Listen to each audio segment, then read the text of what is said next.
¿no? Sería 48 y menos 12.5.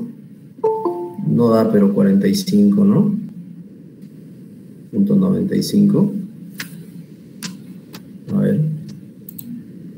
Da, creo. Parece que hay un...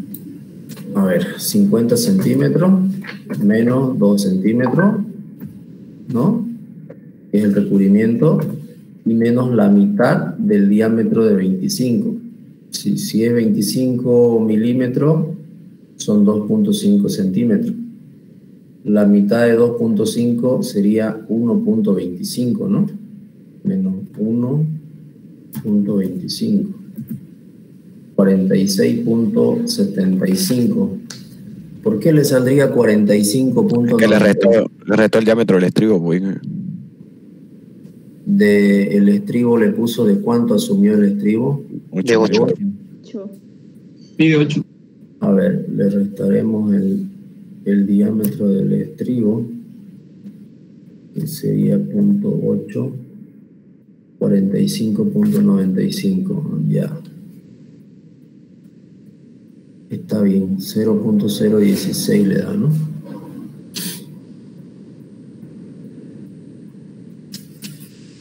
El FID, el alfa, el Rho, y por 10 a la menos 6. Le salió 0.419. Es decir, que teóricamente la fisura va a ser 0.419. Y tiene que llegar a 0.2. ¿Y qué hizo para que llegue a 0.2? No lo hizo, ¿no? Ingeniero, lo intenté y me salía excesiva la armadura, superior a unos 50 centímetros cuadrados más o menos. Ya, a ver, ¿quién de los que está ahorita en clase hizo alguna operación para que le salga? López Salazar. López Salazar. A ver, busquemos López Salazar.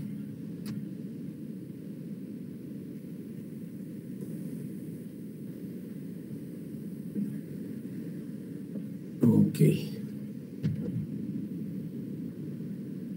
López Salazar, en los mismos datos, 3 FIDE 25.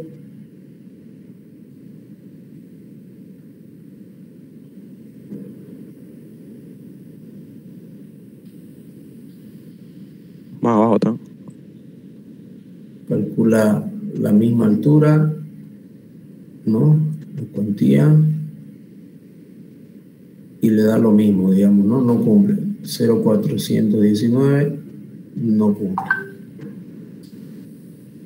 Y de ahí dice, para que cumpla sin aumentar las dimensiones de la sección transversal, hay dos caminos. Disminuir el diámetro de las barras traccionadas para reducir la fisuración.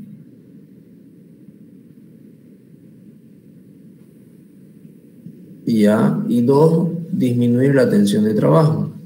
Esto implica colocar armadura mayor de la armadura estrictamente necesaria. Es decir, claro, calculamos una armadura con estado límite último y nosotros, en caso de que no podamos hacer cumplir a la fisuración, le aumentamos área de armadura, ¿no?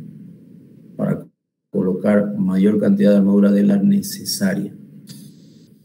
Entonces, redimensionamos, dice, después de varios intentos se llegó a comprobar el siguiente número de barras, 5 barras de 25 milímetros, pero el primer paso no lo hizo primero, disminuir la cantidad de barras. Lo hice, pero no me dio, digamos, hartísimas combinaciones hice y era mucho, así que opté por la segunda solución. No cumplía, digamos. Pero esas no las muestra en su trabajo, digamos, ¿no? Lo tengo en borrador, digamos. Son hartísimos. Por eso para pasarlo a limpio me va a tomar más tiempo. Ajá, entiendo. Pero por lo menos una sería bueno colocar, ¿no? Ya, por lo menos una interacción, digamos, la más crítica, por decir, decidió ponerle, no sé, 8 barras de 16 milímetros y no le dio, digamos. O no sé, digamos, ¿cuál es su más crítica? Seguramente ha agarrado barras de 10. ¿Cuántas barras de 10? Iba a salir harta, pues. Sí, con... pero el calculó, si son 3 barras de 25, en barras de 10 serían unas 6 más o menos, ¿no? Unas 6 o 8, más o menos. Es que la norma lo hice con barra de 12, 16 y 20. De 12, 16 y 20. Y con no barras cumplía. de 12, solo usando barras de 12, ¿cuántas barras le generarían? Si son 3 de 25, son 6 barras de 12, ¿no? Más o menos. 6 barras de 12, podía ponerle, si esto es 20 centímetros, podía ponerle 2 por 4, 8. Ingeniero, si usábamos el diámetro de 12, salía que se necesitaría para el área necesaria 13 barras. ¿13 barras de 12? Sí. Ya. No cumpliría el espaciamiento al mínimo. No, pero puede hacerlo como acá, pues acá hizo en camadas, ¿no ves? Sí, pero ya es que usted colocaría, dice 6 y 6 y ya habría una tercera también. O sea, sobraría una más, ¿no? Y esa de dónde iría yo. Porque si la colocas en la segunda ya no cumpliría con el espaciamiento. Ingeniero, va a disculpar. También usted nos explicó en la anterior clase que podíamos colocar de mayor espesor para que, digamos, colocar menos barra porque se corroe, ¿no? Sí.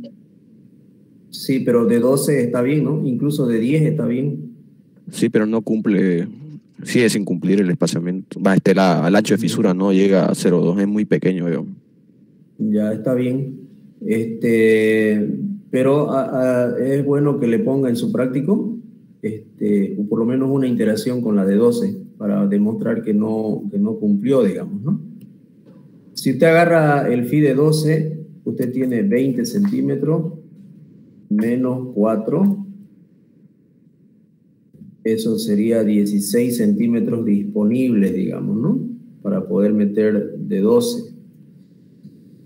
Si le vamos a dar 2.5 centímetros, sería 12 más 25, 37.5, dividido entre 16 centímetros, entre 3.75. Podemos colocar 4 barras. 4 barras, y dijo que eran, ¿cuántas dijo que eran? De 12 barras, dijo. Entonces eran 3 camadas, ¿no? Le entraría 3 camadas de 12. Una camada aquí, otra camada aquí y otra camada aquí, ¿no? Con fierros de 12. Con 3 camadas de 12 le quedaría bien. Que creo que no restó las áreas de los estribos, ¿no? De 8 milímetros. Sí, pero da 4.26, digamos, ¿no? Ese punto 26 puede cubrir. Pero más o menos te dan 3 camadas de 12. Podríamos hacer un ensayo con 3 camadas. Con 3 camadas. Si no te da con 3 camadas de 12, puedes poner 2 de 16 para que te cumpla 2 fierros de 16 y las demás de 12, digamos.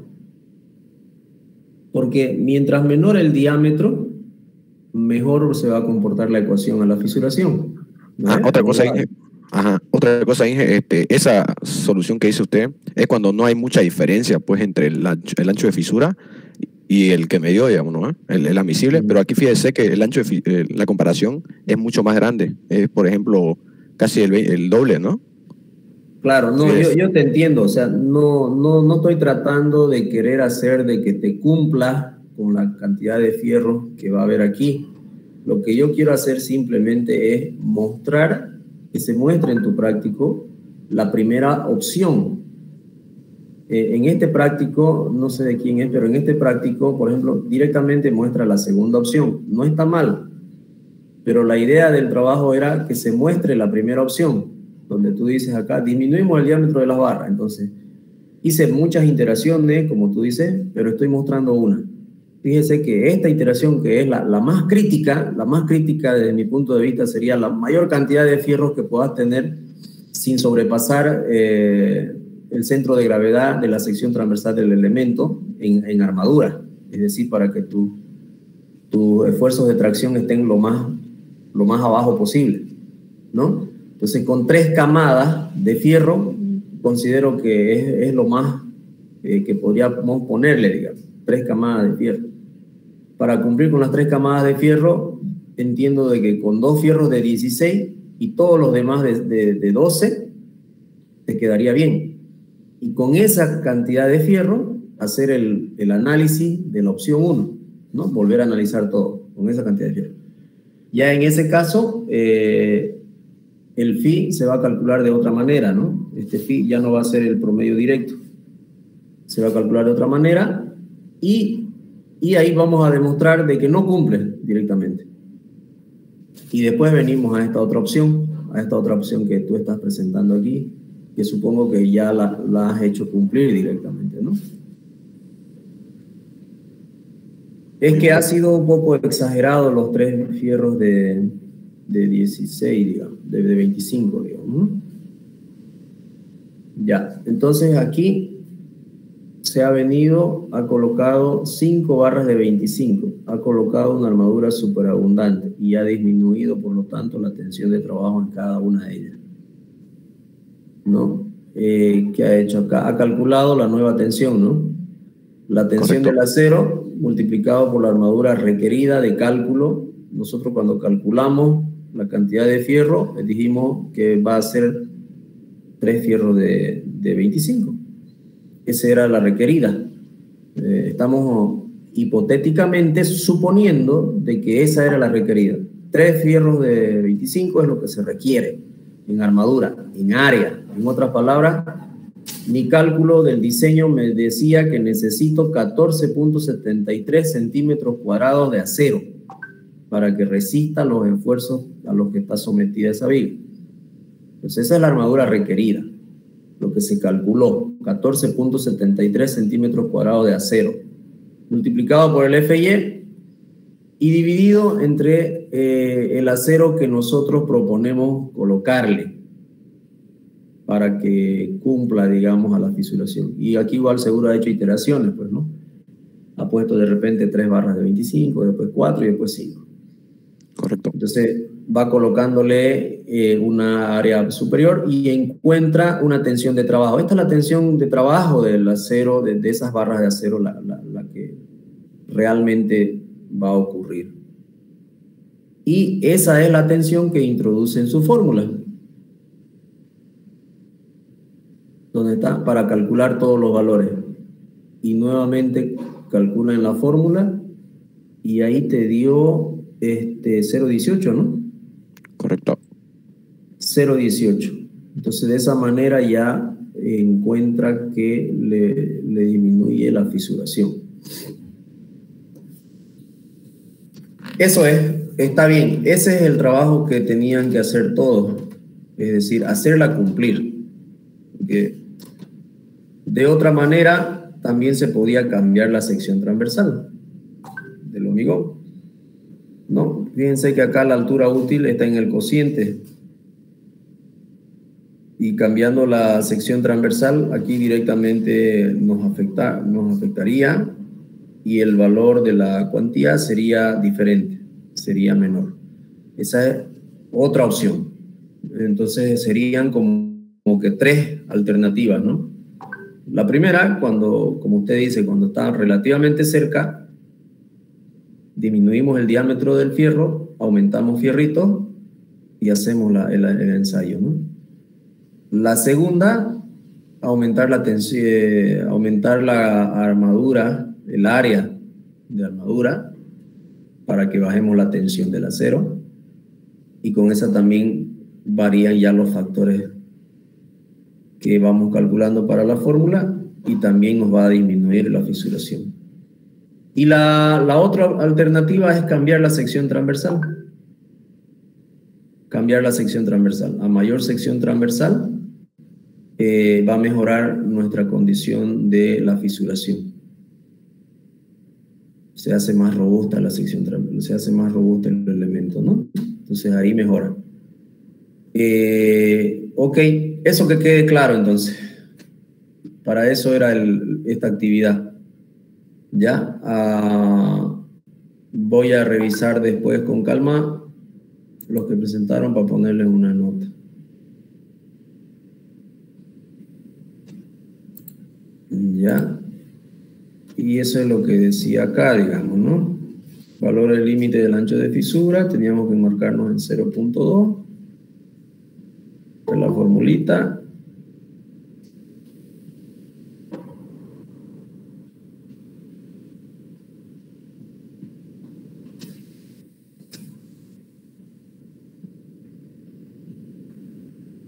Ya. Se debe cambiar de sección. Si no cumple, se debe cambiar de sección, dice, ¿no? Primero, modificamos la sección del hormigón de la pieza. Bueno, esa es una opción. Podemos modificar la sección del hormigón de la pieza. O sin modificar la sección del hormigón de la pieza, podemos hacer lo que hizo su compañero. Disminuir el diámetro de las barras en un valor racional. Esta disminución del diámetro mejora la adherencia entre la armadura y el concreto. La suma del perímetro de las barras de diámetro menor es mayor a la de lo que habíamos visto, ¿no? Por lo que el área de contacto entre el concreto y la armadura va a ser mayor y eso va a mejorar la condición para disminuir la probable fisuración en la fibra traccionada. La otra alternativa es mejorar, manejar para disminuir la fisuración consiste en reducir la tensión, es la que ha hecho su compañero, reducir la tensión del acero. Entonces eso se puede explicar más o menos con esto de acá. ¿Ya? La resistencia del acero multiplicado por el área de acero que nosotros le ponemos tiene que ser igual obviamente a la tensión a la que está siendo sometido el elemento estructural. De ahí partimos el análisis, ¿no? Esto en el estado límite último, exactamente igual. Es como que tenemos aquí el área de cálculo, en otras palabras, ¿no? Lo que calculamos.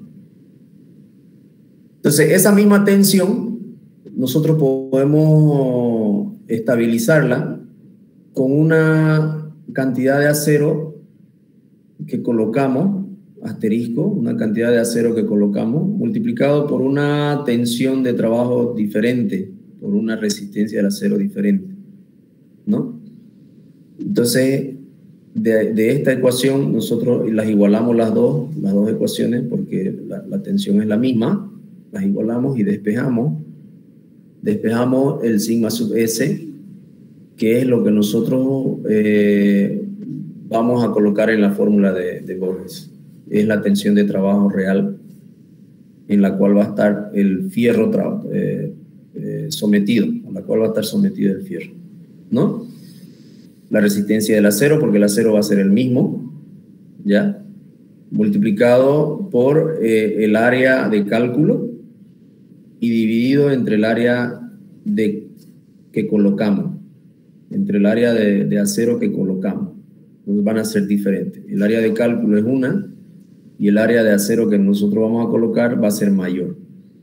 Esta situación que nos muestra esta ecuación viene gráficamente a esquematizarse de esta manera, ¿no? Si nosotros tenemos una mayor armadura para la misma tensión, entonces la deformación va a ser menor, pues, ¿no? Si nosotros tenemos una cantidad de armadura para una cantidad de tensión, tenemos una determinada deformación. Si le aumentamos la cantidad de armadura, mantenemos la tensión constante, entonces vamos a tener menor deformación. Y al tener menor deformación, por supuesto que la posibilidad de fisuración va a ser menor. ¿No? Ese es el criterio, ese es el concepto, ese es el criterio. ¿Ok? Ahora, también en el trabajo se podría hacer una combinación, ¿no? De las tres posibilidades. Se puede combinar también las tres posibilidades, o dos de ellas, ¿no? Por ejemplo, aumentar un poco la armadura, disminuir el diámetro del acero, porque poner 3 barras de 25, muy grueso el acero, digamos, ¿no? Entonces podríamos combinar un poquito también para ser un poquito más minucioso en la solución y más óptimo, ¿no? Porque aumentar el acero, eso implica dinero. Entonces, mientras menos dinero se invierta, pero que genere la misma resistencia o la misma garantía en el elemento, sería mejor, ¿no? Este es un esquema longitudinal, tratando de mostrar, metemos más armadura y resolvemos el problema de la fisura, ¿no? Y la otra que era aumentar la sección transversal del hormigón. ¿Ok? Esas son las alternativas entonces para mejorar el tema de la fisuración. Eso es de manera conceptual. Es decir, cualquier norma que ustedes utilicen, porque hay muchas fórmulas para resolver este problema de la fisuración. Hay muchas recomendaciones, inclusive hay gráficos, ni siquiera fórmulas, hay gráficos que ya están elaborados que nosotros podemos usar para ver si nos cumple la fisuración o no, ¿ya? Entonces esta es solamente una muestra, digamos. Hay otras más. La armadura de piel. ¿Qué es la armadura de piel? Bueno, son armaduras que se colocan en elementos que tienen una altura superior a 20 centímetros. Ya donde empezamos a colocar armaduras de piel. Estas armaduras de piel nos contribuyen también al tema de evitar el tema de la fisuración, ¿no?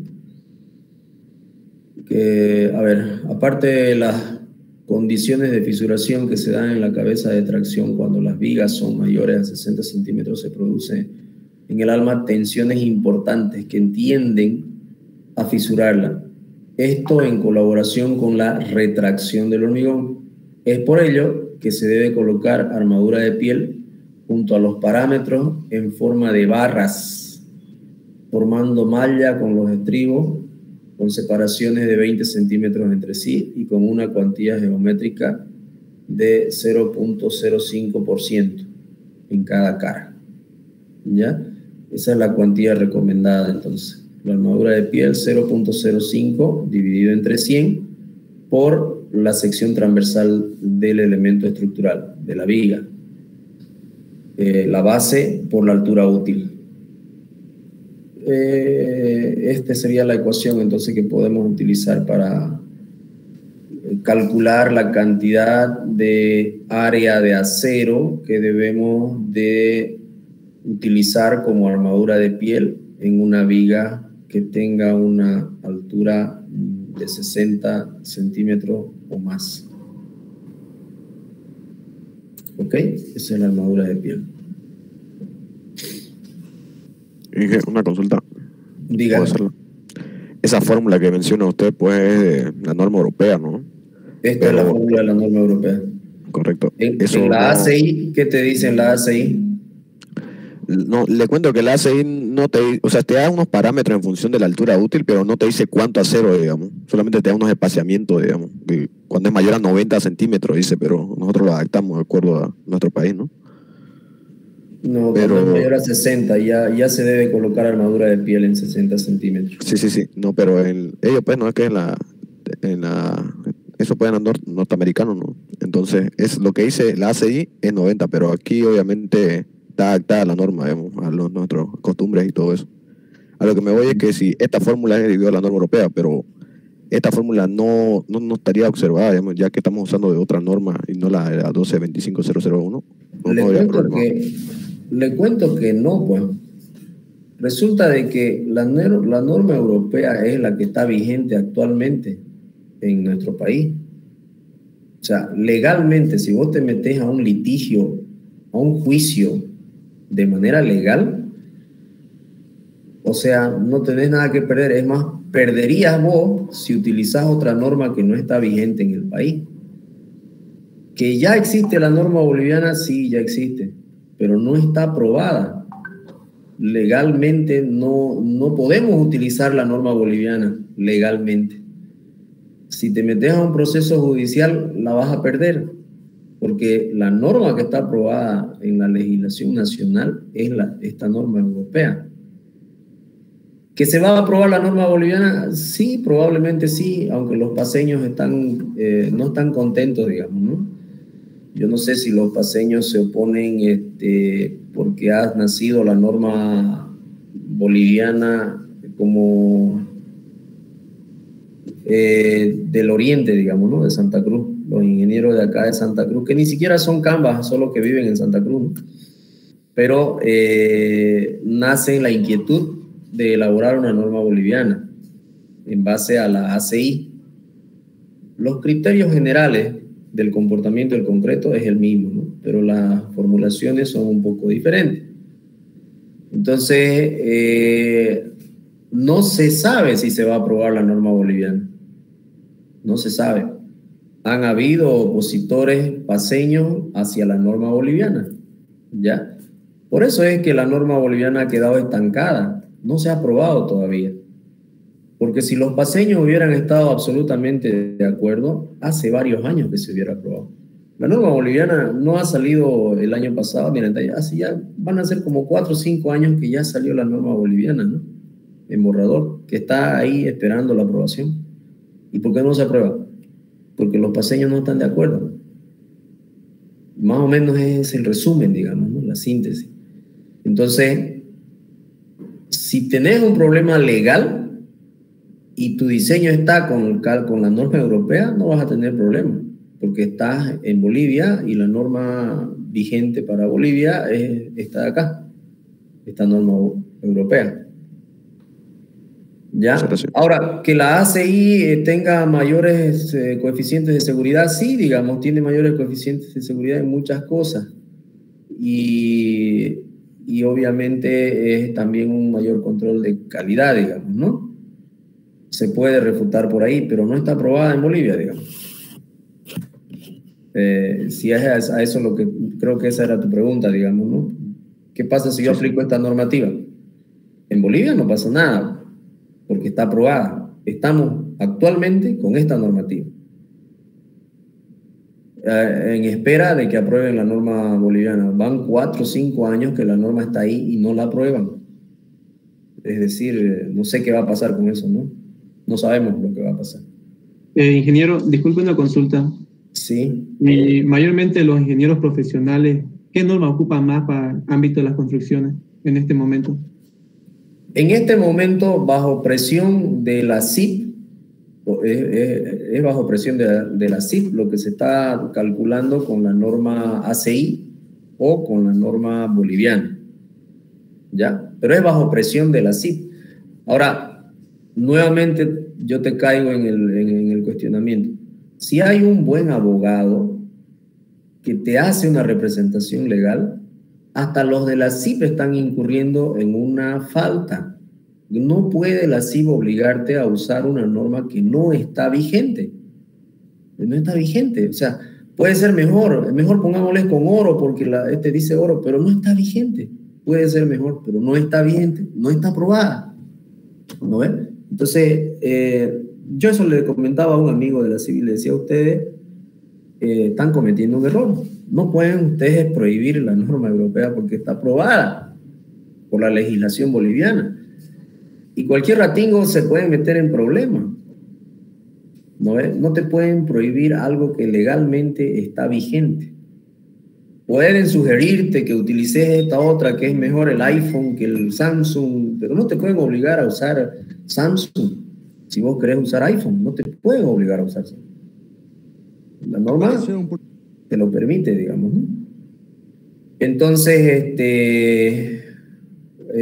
no sé, ahorita no, hace como 2 años que yo no presento ningún proyecto a la CIP, pero yo he estado presentando con la norma europea. Yo lo he calculado siempre con la norma europea. Y lo he estado presentando mis proyectos con la norma europea.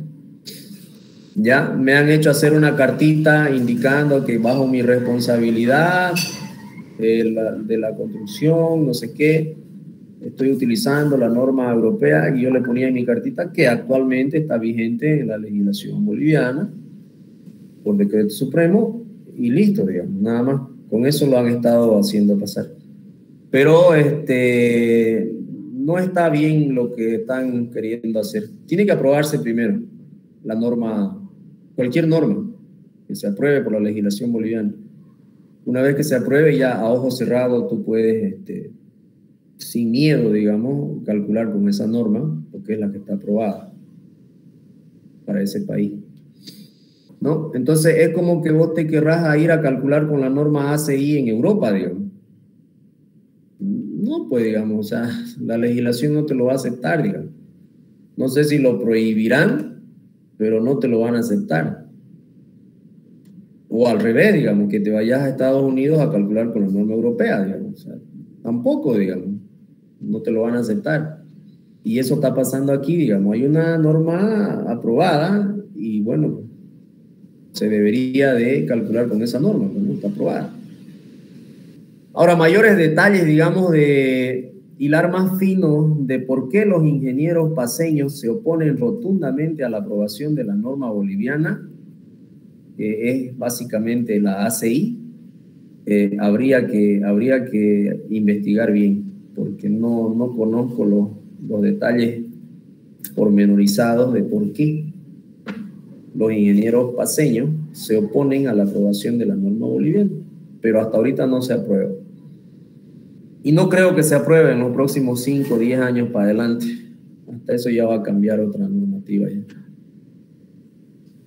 Ok, o sea que respondiendo a su pregunta, usted puede utilizar en Bolivia sin ningún problema y sin ningún temor estas recomendaciones europeas.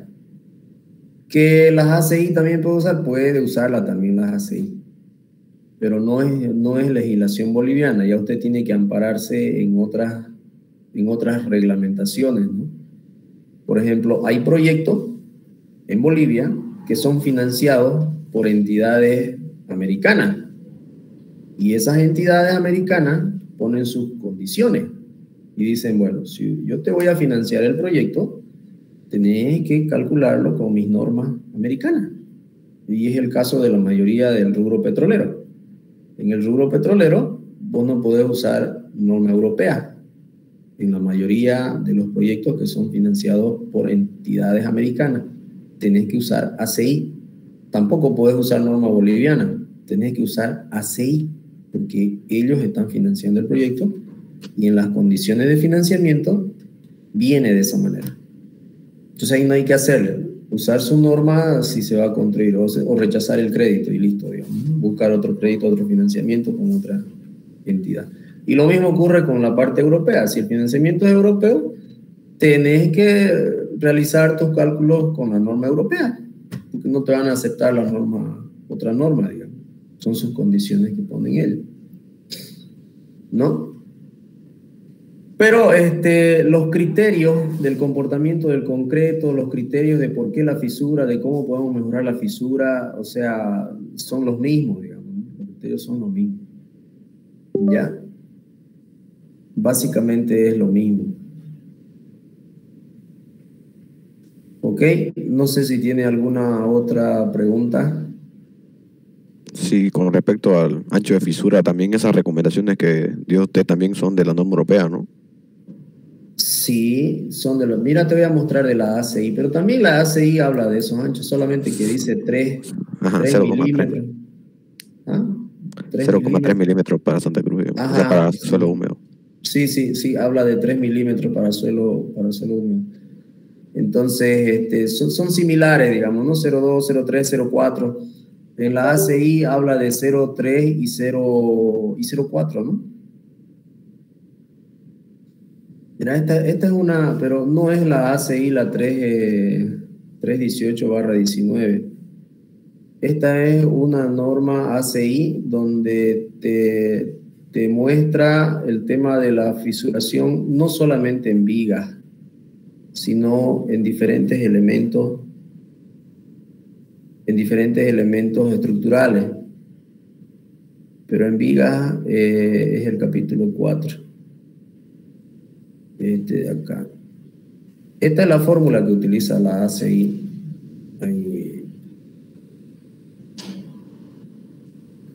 Para fisura. 4.2.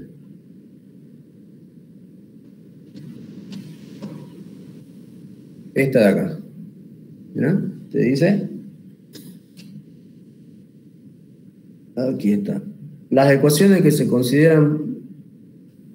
consideraba predecía más adecuadamente los anchos máximos probables en las fisuras en el fondo y los laterales de una viga que son estos. Esta es para el fondo de la viga, incluso aquí discreciona, digamos, ¿no? Dos puntos de fisuración. En el fondo de la viga, en la parte traccionada de la viga, y en la parte interior de la viga, no abajo, sino como que al medio de la viga, digamos, ¿no? Que vendría a ser esta otra, ¿ya? W sub B, el ancho máximo de fisura más probable en el fondo de la viga. Ese es el W sub B, el ancho máximo de fisura más probable en el fondo de la viga.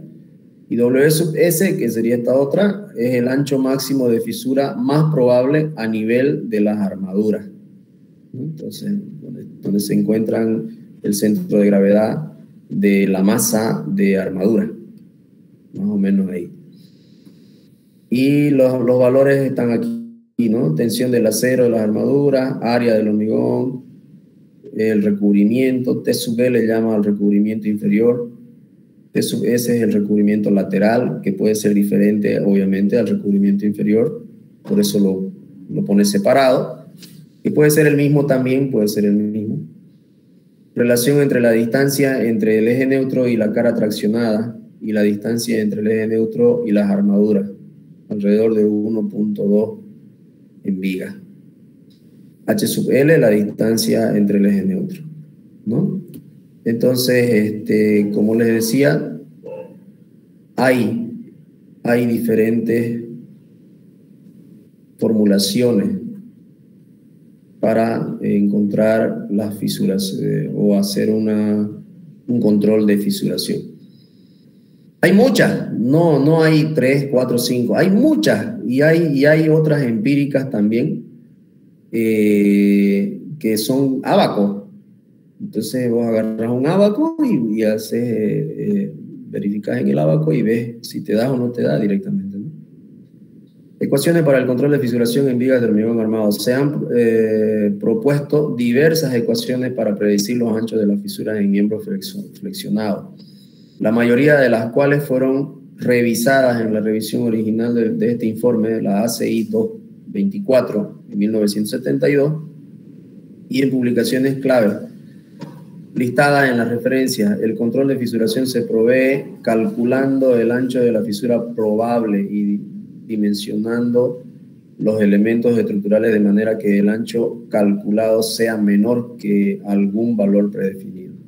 La mayoría de las ecuaciones predicen el ancho de fisuras máximas probables, lo que significa que alrededor del 90% de los anchos de las fisuras en los miembros estarán por debajo del valor calculado. Sin embargo, algunas investigaciones han mostrado que en las vigas pueden ocurrir fisuras aisladas de más del doble del máximo calculado, aunque generalmente el coeficiente de variación del ancho de la fisura es de alrededor del 40%. Existe evidencia de que este rango de variabilidad del ancho de fisura puede aumentar con el tamaño del miembro. En las ecuaciones siguientes se presentan las ecuaciones para el control de la fisuración. Enfoque ACI 31895, ¿no? Eso es en cuanto a la ACI, lo que dice la ACI para el tema de fisura.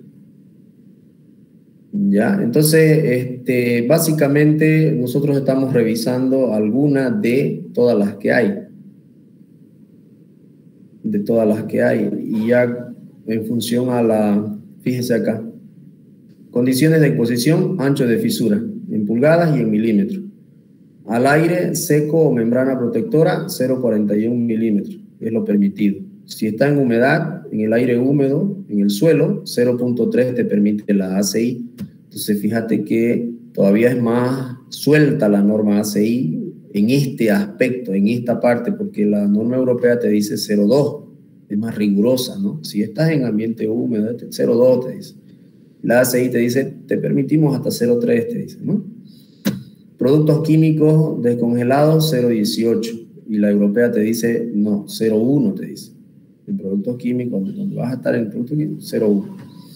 Agua de mar y rocío, agua de mar, humedecimiento y secado, 0,15, el ancho de fisura.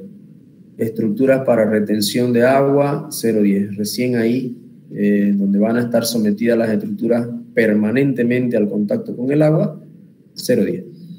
Entonces te da una gama, la ACI un poquito más amplia, en algunos casos menos rigurosa que la europea. La europea te dice tres ambientes y punto, ¿no? Entonces, bueno, esto, hay mucha tela por cortar en esto, digamos, no nos empantanemos en eso. Cuando te toque trabajar en Estados Unidos, agarras la ACI, cuando te toque trabajar en España, agarras la europea. Lo importante es tener el criterio claro, digamos, de cuál es la sensibilidad, es decir, ¿qué hago si no me cumple la fisuración? ¿Qué me favorece en una viga? Me favorece tener más cantidad de fierro que sumados todos me satisfagan el área requerida de cálculo. Ese es un criterio importantísimo, porque finalmente por comodidad o por lo que querrás puedes ponerle 2 barras de 25 y de repente cumplís, digamos, con el estado límite último. No se va a caer, pero sí se va a fisurar, como vimos en el ejemplo, ¿no? Con 3 barras de 25 no cumple,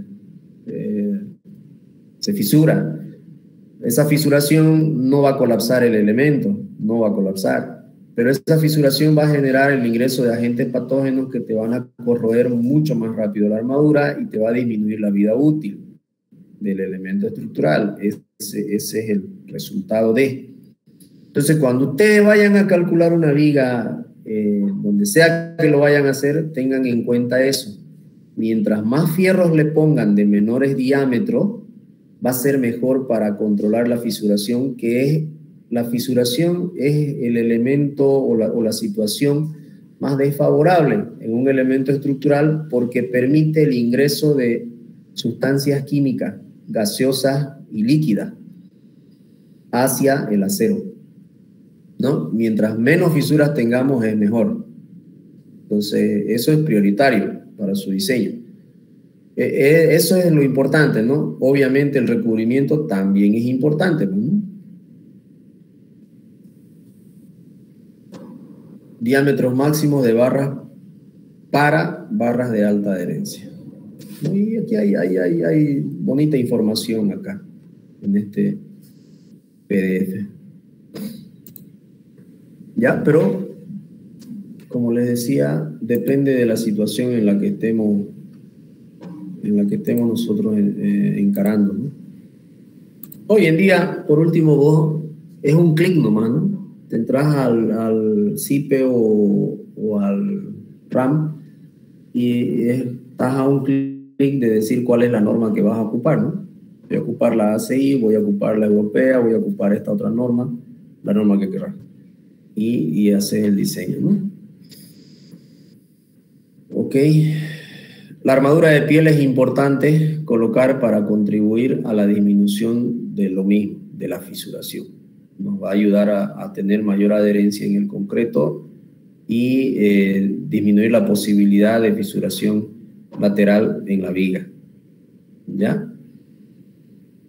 Fisura producida bajo tensiones tangenciales. Los esfuerzos que producen tensiones tangenciales son el momento cortante y los momentos torsores. No se tienen estudios determinados de fisuración que producen estos esfuerzos, sin embargo, se recomienda que los estribos sean de diámetros pequeños, de tal forma que la separación entre ellos no supere los 20 centímetros.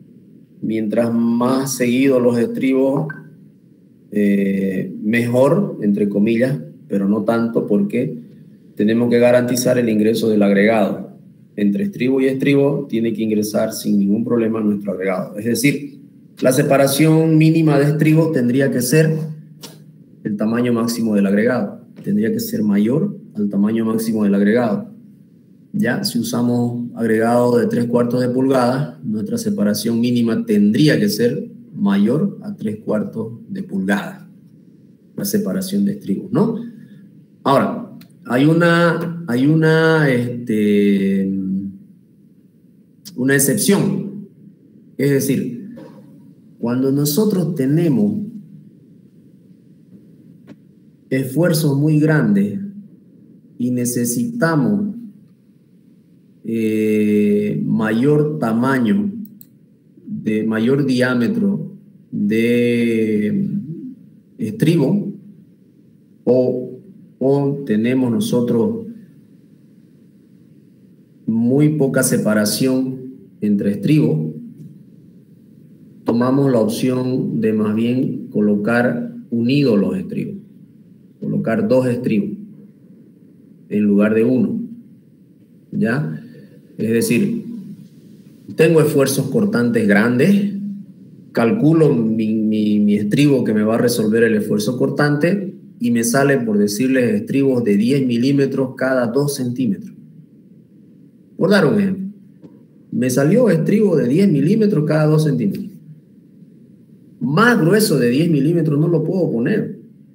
Incluso de 8 milímetros ya es grueso el estribo, ¿no? Hasta de 10 se puede, digamos, colocar estribo. Pero ya me salió estribo de 10 cada 2 centímetros. Es incómodo, ¿no? Muy complicado colocar un estribo de 10 cada 2 centímetros. No voy a poder ni vibrarlo adecuadamente porque la manguera de vibración no es tan delgada, ¿no? Entonces necesito más separación que 2 centímetros. Entonces lo que hacemos es colocarlo unido.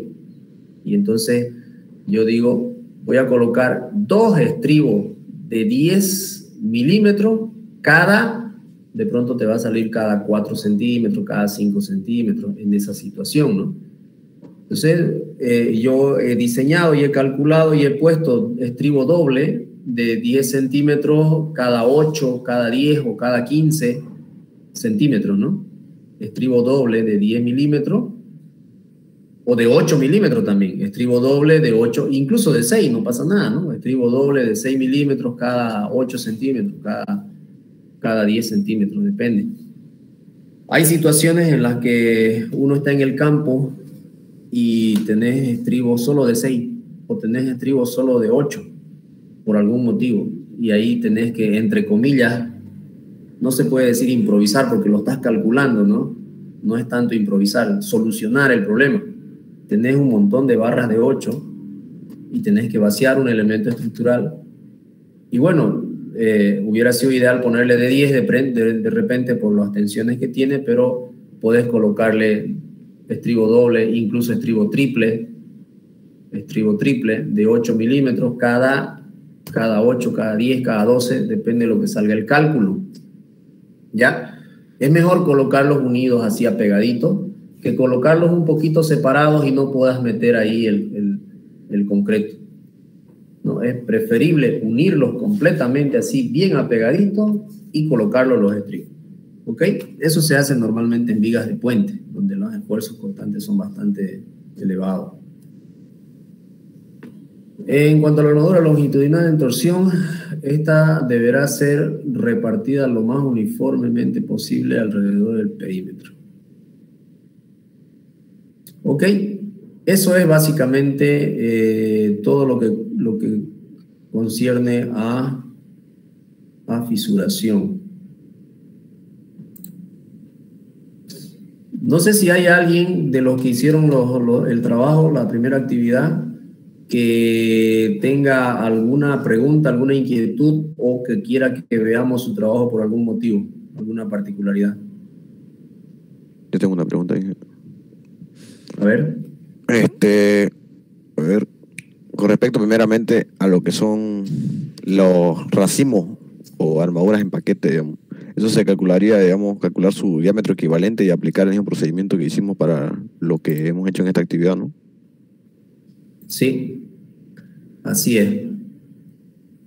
Se calcularía su diámetro equivalente. Hay otra cosa ahí, con respecto a esa fórmula de Borges, también es válida para el caso de tirante, que todo esté traccionado, digamos. ¿O habría una...? Sí. La diferencia está en que no nos olvidemos de enfocar de que en la fórmula de Borges entra la armadura traccionada. En todo caso, si toda tu sección está traccionada, entonces entra toda la armadura, no solamente la de abajo, ¿no? La de un lado, la del otro lado. Esta fórmula, estos parámetros que tenemos acá, se refiere a toda la armadura traccionada. ¿Ya? Por eso es que cuando calculamos el phi, nosotros solo hablamos de los fierros de abajo, en el caso de una viga, que está traccionada la parte de abajo. Si es un tirante, va a estar toda la sección transversal traccionada y ahí tendríamos que ver todos los fierros, ¿no? De pronto son diferentes, los de abajo y los de arriba, ¿no? Normalmente son un tanto diferentes en vigas, ¿no? Y ahora hay otra cosa importante que, aprovechando la pregunta que me hace, importantísima, he visto en exámenes. Yo le pido el control de fisuración en el apoyo y me trabajan con estas armaduras de abajo. ¿Es correcto eso? Les pregunto, ¿es correcto o no es correcto? Si yo tengo una viga continua y tengo un apoyo y le pido contróleme la fisuración en el apoyo, ¿cuál armadura trabajan? Superior. La superior. La de arriba, la superior, por supuesto, la superior, porque estamos hablando de fibra traccionada, ¿no? Entonces ustedes se enfocan en la de arriba, no, la de abajo ya no nos interesa en el apoyo, es la de arriba. ¿Ya? Y he visto eso y bastante, digamos, en exámenes. Entonces eso no puede pasar en exámenes, ¿no? O sea, en hormigón 1 ya teóricamente nuestra mente viene clarísima en identificar los esfuerzos de una viga. En el tramo, tracción abajo, comprime arriba. En el apoyo, al revés, ¿no? Tracción arriba, comprime abajo. Entonces, en alguna ocasión se le ha pedido refuerce esta viga en el tramo y me han reforzado los fierros de arriba.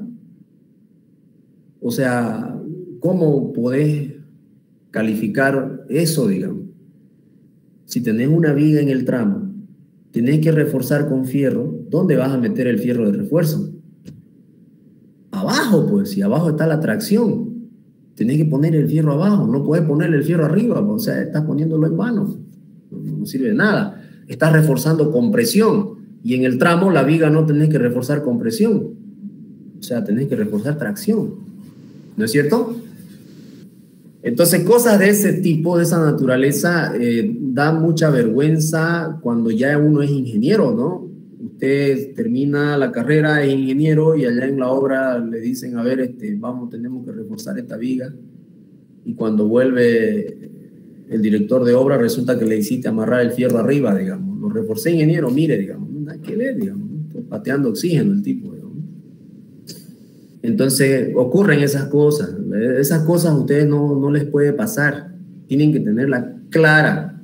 Tienen que tener esa sensibilidad con los elementos estructurales de entender cómo están trabajando esos elementos estructurales.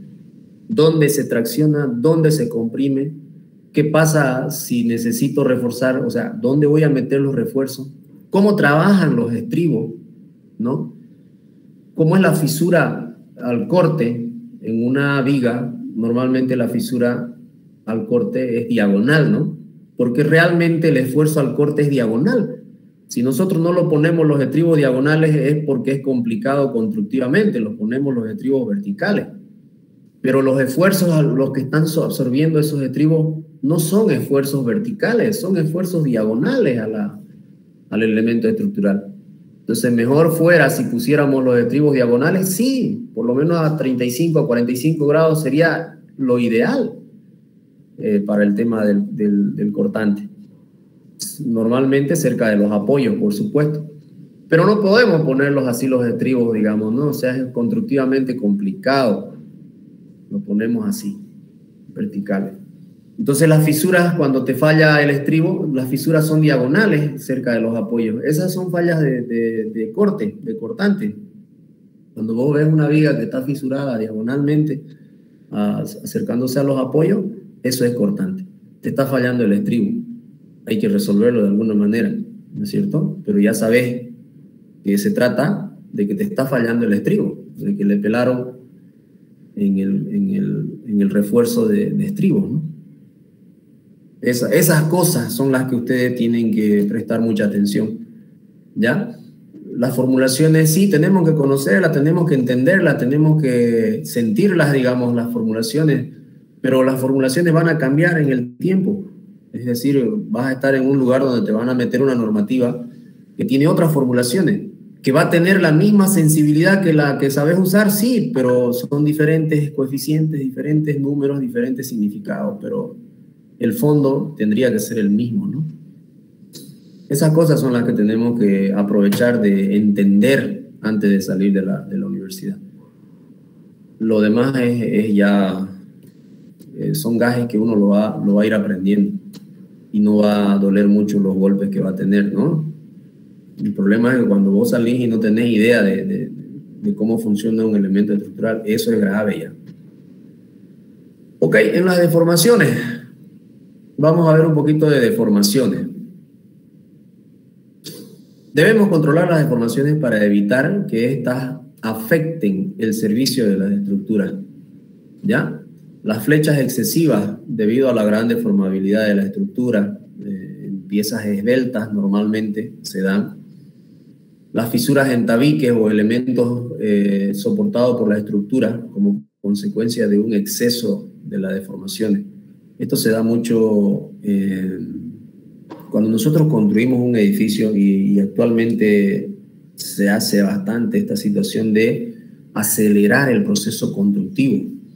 Entonces hay diferentes formas de acelerar un proceso constructivo con la finalidad de terminar antes, ¿no? Es decir, cada día que te atrases para terminar un proyecto es un día menos de ingresos probables que vas a recibir por ese proyecto. Normalmente los proyectos son para comercializarlos, ¿no? Para alquilar, para vender, para usarlos, digamos, ¿no? Entonces ese uso es dinero, es comercial. Entonces no es lo mismo que vos termines un edificio en 2 años a que lo puedas terminar en 1 año, ¿no? Entonces una de las formas que se ha visto mucho acá en Santa Cruz es construyen el pórtico, vacían la viga, vacían el pórtico, está apuntalado y construyen el siguiente pórtico de más arriba, el segundo piso, el tercer piso, y ni siquiera han desapuntalado y ya le están mandando muros de ladrillo, de 6 huecos, cualquier, y le meten ladrillo. Entonces, hay que tener cuidado con eso porque estas deformaciones se van a generar. No hay forma de evitar la deformación en un elemento estructural, en una viga. No hay manera, ¿ya? Lo que sí hay es manera de que sea menos. Es decir, aunque sea 1 milímetro, se va a deformar. No hay forma de que su deformación sea 0. No existe, ¿no? Entonces vos sacás los puntales y ¡tic!, se deforma la viga. Entonces, cuando tenés los muros armados, ya, antes de sacar los puntales, y cuando sacás los puntales y tu viga se deforma, entonces el muro se desprende de la viga. Tu muro lo apoyaste en la viga. Resulta de que sacás los puntales y tu viga se deformó y entonces se desprende el muro de la viga en la altura del zócalo, ¿no es? Muchas veces ustedes van y ven ahí fisurado por el zócalo y es por ese motivo. No se va a caer, no va a pasar nada. Si está todo bien calculado, no va a pasar nada. El problema es que es pues feo que tu casa nuevita tenga una fisura por ahí por el zócalo, ¿no? Hay que repararlo, sí, hay que repararlo, no pasa de repararlo, pero ya es un costo, ya es una molestia, ya quedas mal con el cliente, pues, ¿no? Entonces, eso hay que cuidar. Es decir, hay tiempos que en el Jiménez Montoya recomienda, seguro ya ustedes están leyendo y van a encontrar en una de las lecturas, en el Jiménez Montoya que les estoy haciendo leer, donde te da los tiempos referenciales para poder desapuntalar losas, vigas y columnas. Tus columnas vos podés desencofrarlas a las 9 horas. O sea, lo vacías y en 9 horas podés sacar el encofrado de la columna. Obviamente, siempre que no tengas fuerzas horizontales, o sea, viento. Si vos no tenés viento, vos podés desencofrar tu columna en 9 horas, según las recomendaciones que da Jiménez Montoya. Y es verdad, digamos, yo lo he hecho, digamos. Entonces no le va a pasar nada siempre que no le sometas a esfuerzo todavía, ¿no? No quiere decir que a las 9 horas puedes cargarlo, eso es otra cosa, digamos, eso es diferente. Solo está diciendo las horas mínimas necesarias para sacarle el encofrado. Y lo mismo te dice en viga, te da un tiempo mínimo de sacar tu encofrado y también te da un tiempo mínimo de sacar los puntales, ¿no?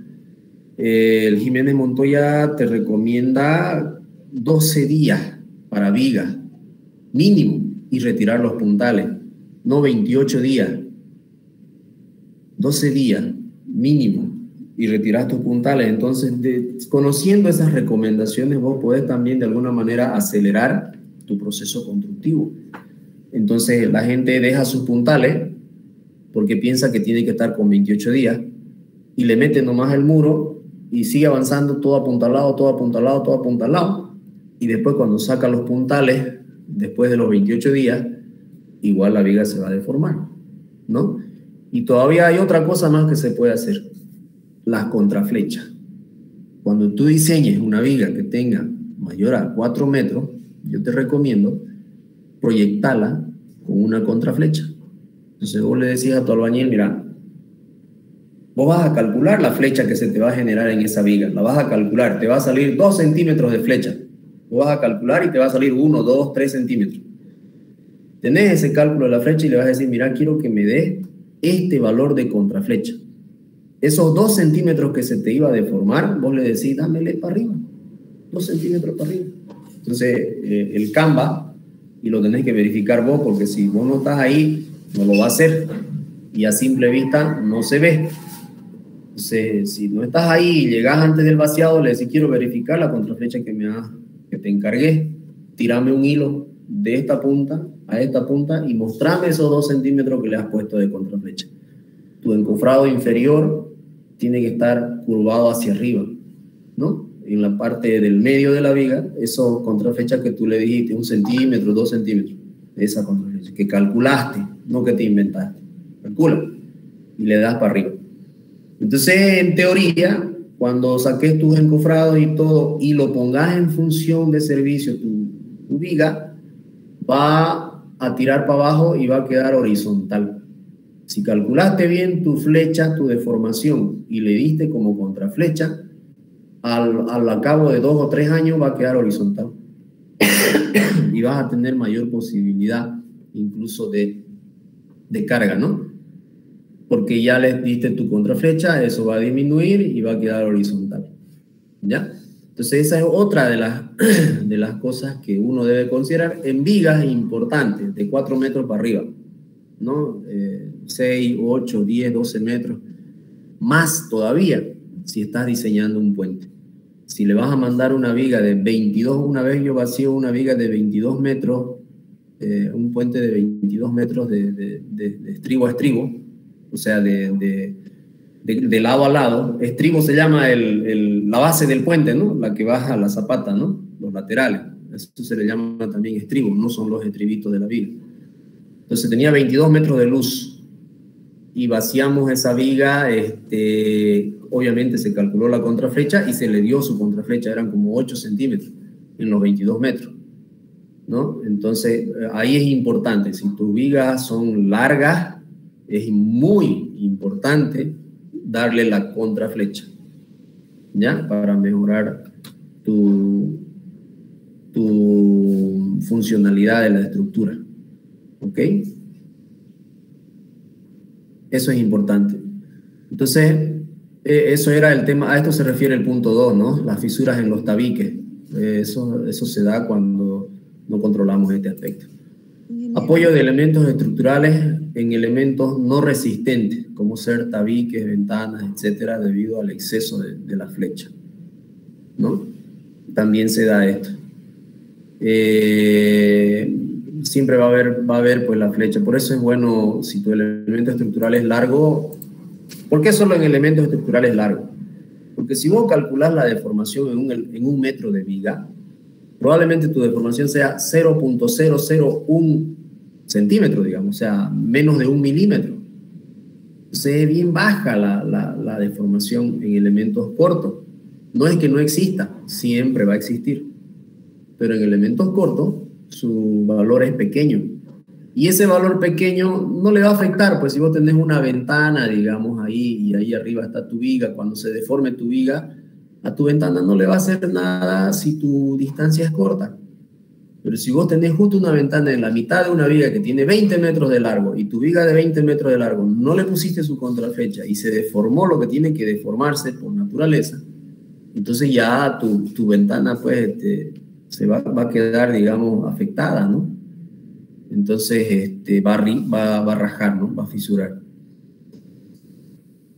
Vibraciones inadmisibles bajo cargas de servicio. Bueno, el tema de las vibraciones básicamente se hacen peligrosas cuando vos tenés un elemento, una columna, más o menos es similar al pandeo. Aquí tengo una foto del pandeo. Resulta de que cuando hay vibraciones, fíjense, imaginémonos que este elemento estructural que está soportando una carga no falla por pandeo, sino por vibración. Es decir, está vertical todo el tiempo, pero resulta de que hay un movimiento sísmico, ¿ya? Y entonces, al haber un movimiento, hay un desplazamiento del punto, hay un desplazamiento entre el punto de arriba y el punto de abajo, entre estos dos nodos, el nodo de abajo y el nodo de arriba. Ese desplazamiento genera una excentricidad, al igual que el pandeo. Pero el pandeo se caracteriza porque el elemento estructural es muy esbelto para la carga a la que está siendo sometida. Y solo por la carga, sin necesidad de haber vibración, se genera una deformación lateral. Y entonces, al existir una excentricidad, se genera un momento que pone en riesgo la estructura, y eso es el pandeo. Pero la vibración se da cuando, a pesar de que el elemento estructural no es esbelto, es rígido, es suficiente, se genera un movimiento lateral que origina una excentricidad con el nodo de abajo y entre el nodo de abajo y el nodo de arriba. Se origina esa excentricidad y eso genera el mismo momento, o un momento muy similar al que se genera cuando se da el pandeo, ¿no? Entonces la diferencia, el colapso de estos dos tipos es similar, el concepto es similar porque es producto de un momento que se genera a partir de la excentricidad que se da por el desplazamiento de los nodos. Pierden la verticalidad los nodos, se genera un desplazamiento, se genera una excentricidad que produce un momento, y ese momento es el que colapsa la estructura, ¿no? Entonces, existe una estrecha relación entre lo que es el pandeo y la vibración, porque finalmente lo que los colapsa es el momento que se genera en cada caso, ¿no? Por diferentes situaciones, obviamente. Entonces, eso es, las vibraciones inadmisibles en las cargas del servicio. Los valores límites para la flecha. En vigas que no vayan a soportar tabiques o muros, el valor mínimo es L sobre 300, siendo L la luz del elemento. ¿Ya? En vigas que tengan que soportar tabiques, se tienen tres casos. El primer caso, si el tabique es de cemento. El segundo, si el tabique es de cal. Y el tercero, si el tabique es de estuco o de yeso, ¿no? Si es de cemento, esta es la formulita. Esto es lo que se admite, L sobre 500, si es de cemento. Si es de cal, es L sobre 400, y si es de estuco, L sobre 300. Entonces, cuando ustedes estudian una materia ya en la universidad, se acostumbran a ir más allá de la formulita que se ve, ¿no? A ir más allá significa la interpretación de lo que nos está diciendo esta fórmula. Es decir, mira vos que si es de cemento, es más rigurosa, porque al dividir L sobre 500 el valor es pequeñito. Si yo divido la misma L sobre 400, el valor es un poquito más grande, el resultado, porque el denominador es menor, ¿no? A menor denominador, mayor es el resultado. Mientras más grande es el denominador, más chiquito es el resultado. Es decir, cuando el denominador tiende a infinito, el resultado tiende a cero, ¿no? Cuando el denominador tiende a cero, el resultado tiende a infinito. Entonces, esa es la interpretación. Si le mando yo mortero de cemento, esto es más estricto. Mi flecha tiene que ser más pequeña. Si le mando mortero de cal, la flecha puede ser un poquito más tolerante, un poquito más grande. Y si le mando mortero de estuco, la flecha puede ser aún más grande. En otras palabras, si nosotros pircaríamos los muros con mortero de estuco, de repente no tendríamos esas fisuras que se generan cuando se acelera el proceso de la construcción, digamos, ¿no? Entonces, y aquí nos podemos dar cuenta que el estuco permite mayor deformación. Entonces es más elástico antes de fisurarse. El estuco antes de rajarse es más flexible, permite más flexibilidad, ¿no? Su módulo de elasticidad del estuco es mejor que el del cemento. El del cemento es más rígido. Con pequeña deformación se va a rajar, se va a partir. Eso significa, ¿no? Entonces, figúrense ustedes que el material de construcción por muchas décadas ha sido el estuco, el yeso y el cal, ¿no? Esto del cemento ya no es muy antiguo. Lo más antiguo es el estuco y el cal. Con eso se construía antes, ¿no? Actualmente se usa poco, pero también se usa todavía el estuco, ¿ya? Es un material muy noble, permite mayores deformaciones, tiene mayor elasticidad, es más amigable con el medio ambiente. Por otro lado, también la temperatura. Es un aislante térmico mejor que el cemento, el estuco, para interiores y para exteriores, ¿ya? Sus desventajas del estuco viene a ser el tema de la humedad. El agua lo deteriora el estuco, ¿no? Y otra desventaja que tiene el estuco, que es importante considerar, es que el estuco es un agente químico corrosivo al acero. O sea que si vos tenés una columna de hormigón armado y no tenés un buen revestimiento y lo estucás, de pronto te va a corroer el acero que tome contacto con el estuco, ¿no? Es que muchas veces no le damos el recubrimiento adecuado a la columna, o el albañil se olvidó de poner las galletitas en cierto lugar, y cuando desencofrás se ve tu fierro ahí en la columna y ahí le metiste estuco, ya estás eliminando ese elemento estructural. Corroe muy rápido al acero el estuco. Entonces, para poner estuco en un elemento tenés que aislarlo adecuadamente. La flecha que debe considerarse es la producida desde el momento en que se construye el muro o tabique. Por consiguiente, determina sumando los dos términos siguientes: las flechas diferidas provocadas por las cargas permanentes y las flechas instantáneas provocadas por las cargas variables. Básicamente, estos dos tipos de flechas son los que hay que analizar y hay que sumarlo para tener la flecha total, ¿no? ¿Ya? Bien, jóvenes, no sé si tienen alguna pregunta hasta aquí. Si alguien tiene alguna curiosidad. ¿Nos va a enviar este documento, ingeniero? Sí, se lo voy a pasar. Ingeniero, se lo voy a pasar. Se lo voy a ir enviando así por parte. ¿Ya? ¿Al Classroom lo va a pasar? ¿Perdón? ¿Al Classroom lo va a pasar, disculpe? ¿Por dónde lo va a pasar? Al WhatsApp se los he estado pasando, ¿no? Al WhatsApp se lo he pasado la anterior vez. Sí.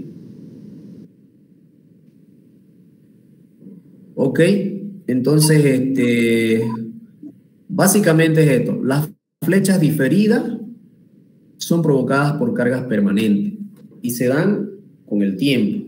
Esas son las diferidas que se dan en el tiempo. En el Jiménez Montoya también yo hablo harto del Jiménez Montoya, no porque sea europeo, digamos, ¿no? Sino porque tiene buena calidad de conceptos teóricos en su libro, ¿ya? Que son aplicables a cualquier norma, porque es la esencia de cómo funciona la cosa, digamos.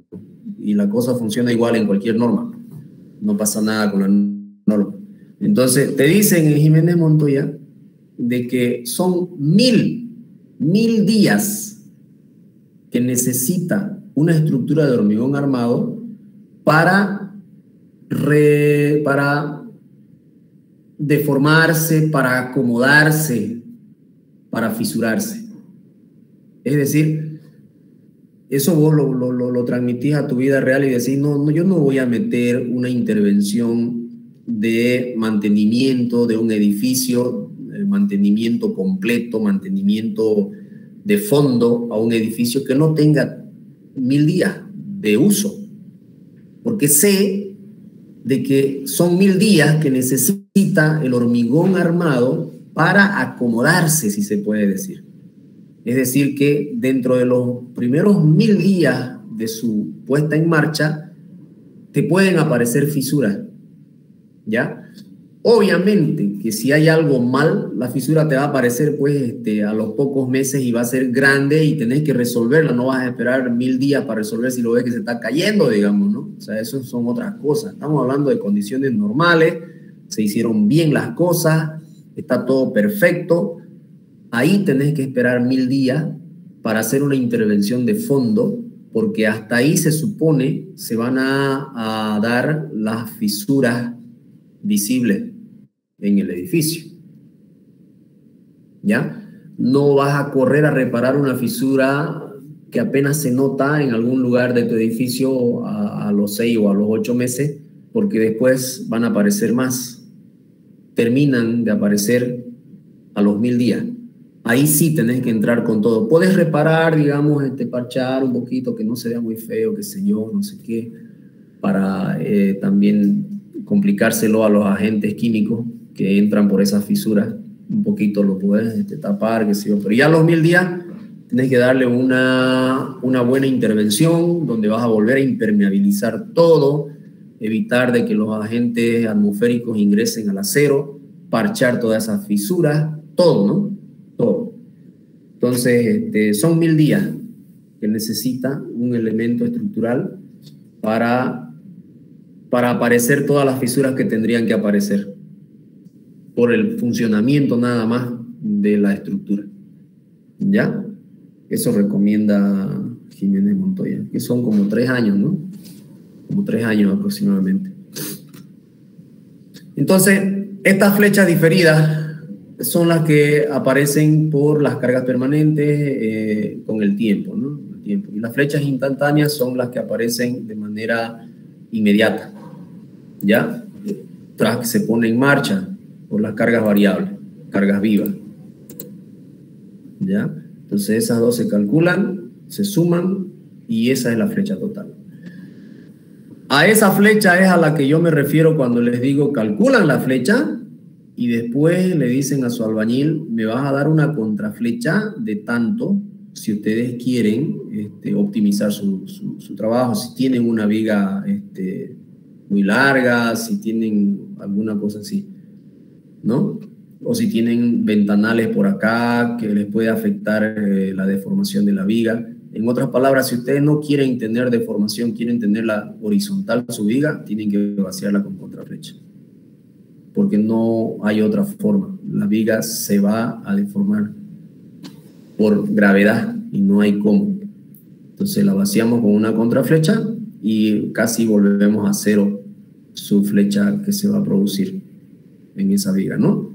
Porque va a estar calculada, bien calculada con todo, ¿no? Con los fierros que necesita. No, eso no va a cambiar. ¿Ok? Diga.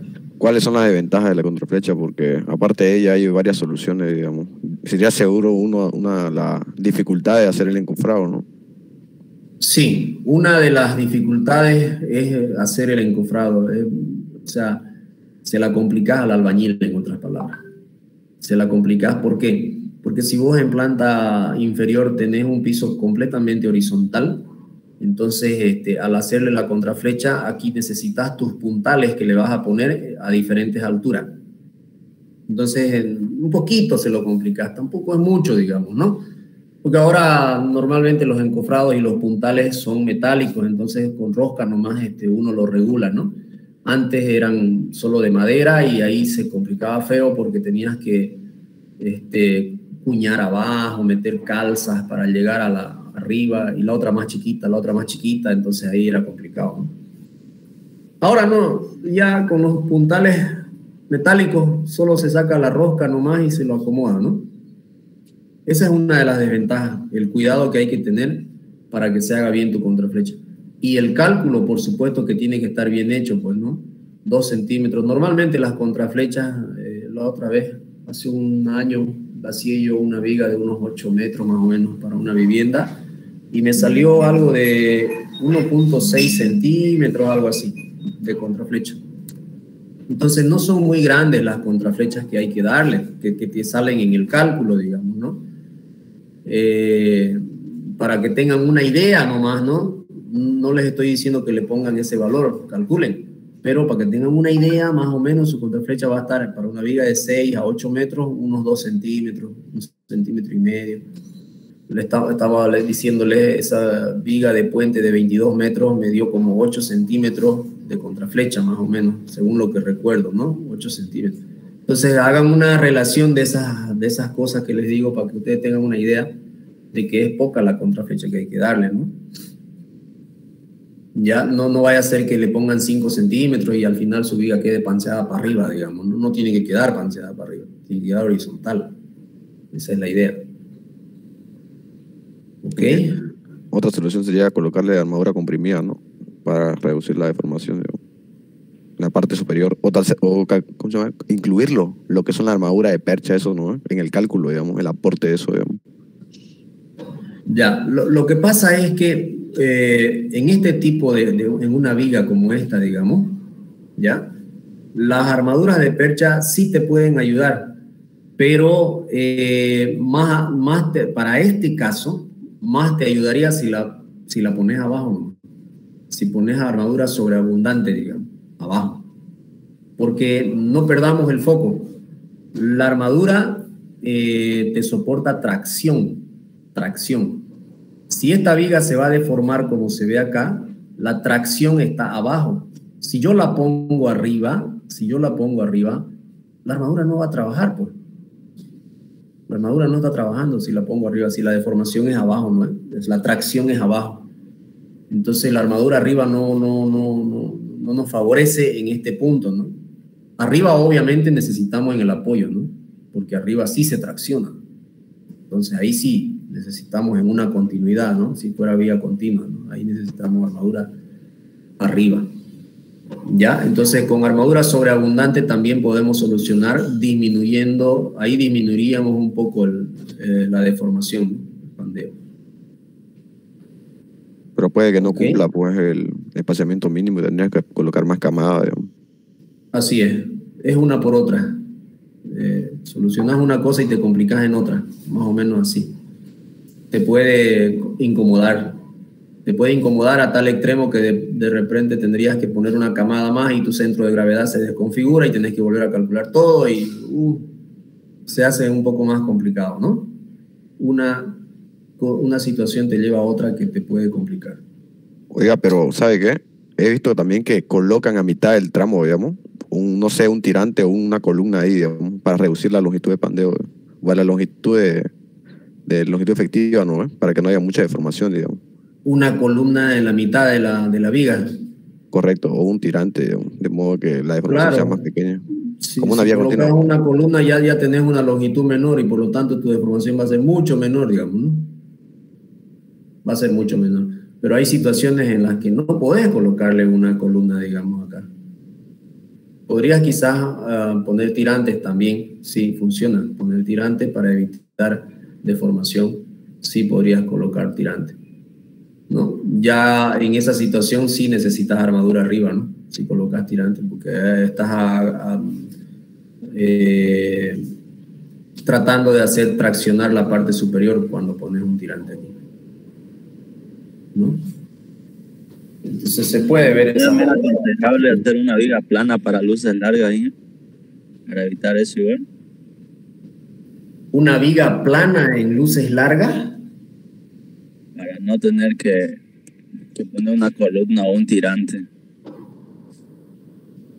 A ver, la viga plana tiene menor inercia, ¿no? En ese sentido, lo que podrías hacer de repente ponerle si estamos hablando de una losa, ponerle rigidizadores, que son como vigas planas, pero no son, digamos, estructurales, ¿no? Las estructurales son nomás las de canto alto, digamos, las normales. Y las vigas planas que se colocan de manera perpendicular a las estructurales son solamente para disminuir el pandeo, la vibración de la losa, ya en esos casos. Ahora, ¿puedo poner vigas planas estructurales? Puedo poner vigas planas estructurales, pero esas van a necesitar con seguridad mucho más armadura. Esas van a necesitar una armadura sobreabundante abajo, porque la inercia no es la misma, ¿no? Pierde inercia cuando ponemos una viga plana. Entonces es menos resistente, en otras palabras, una viga plana que una viga normal, ¿no? Eso hay que tener en cuenta. Entonces, donde no nos permitan colocar una viga normal, sí podemos acceder a una viga plana, pero van a ver ustedes que en su cálculo les va a salir un montón de fierro. Un montón de fierro. No es muy recomendable trabajar, digamos, con vigas planas únicamente, ¿no? Económicamente no es muy recomendable, porque se puede garantizar, por supuesto que se puede, digamos, ¿no? Pero el tema es un diseño óptimo no va a ser, ¿no? Va a ser más platita. No se va a caer, por supuesto que no se va a caer. Va a aguantar igual o mejor, si querés, pero es con plata, ¿no? Más o menos así. Ok, entonces de tarea quiero dejarles que estudien esto de las flechas diferidas y las flechas instantáneas. Quiero que cada uno de ustedes me haga una hoja nomás, una hoja que contenga la descripción de estos dos conceptos. Escrito, un resumen, una síntesis. Ustedes van a leer un artículo de estas cosas y van a escribir solo una hoja, una síntesis de una hoja, ¿ya? Esa es la segunda actividad. Quiero que me escriban en una hojita la flecha diferida y la flecha instantánea. ¿Qué es y cómo se calcula? Nada más. No les voy a pedir otra cosa, ¿sí? Es un trabajito de unas 2 a 3 horas. ¿Ok? Chicos, ahí vamos a quedar. Cuídense mucho. Nos vemos el día martes, ¿ya? Hasta luego. Hasta luego, ingeniero. ¿Virtual, ingeniero? Perdón. ¿La clase virtual del martes?